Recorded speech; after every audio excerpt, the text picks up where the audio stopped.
யானைகளும் அதன் நண்பர்களும்.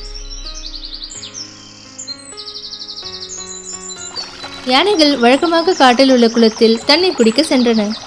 அந்த குளத்தில் உள்ள ஆமைகள், நண்டுகள், தவளைகள் யானைகளோடு நட்பாக பழகி வந்தன. நண்பர்களே, இந்த குளத்தில் தண்ணீர் குறைந்து விட்டது. எனவே நாங்கள் வேறு குளத்திற்கு சென்று விடுவோம். இனி இங்கு வரமாட்டோம். தண்ணீர் குறைந்தால் நாங்கள் இங்கு உயிர் வாழ முடியாது. எனவே எங்களையும் வேறு குளத்திற்கு அழைத்து செல்லுங்கள். சரி, அழைத்து செல்கிறோம். எங்கள் மீது ஏறிக்கொள்ளுங்கள். அழைத்து செல்கிறோம். யானைகளின் மீது தவளைகள், ஆமைகள், நண்டுகள் ஏறிக்கொண்டன. யானை அண்ணா, எங்களையும் நீங்கள் செல்லும் குளத்திற்கு அழைத்து செல்லுங்கள். மீன்களே, நீங்கள் தண்ணீரை விட்டு எங்களைப் போல் வெளியே வந்தால் இருக்க வேண்டியதுதான். உங்களை யானைகள் அழைத்து செல்ல முடியாது. ஐயோ, நாங்கள் இங்கேயே இருந்து இறக்க வேண்டியதுதானா?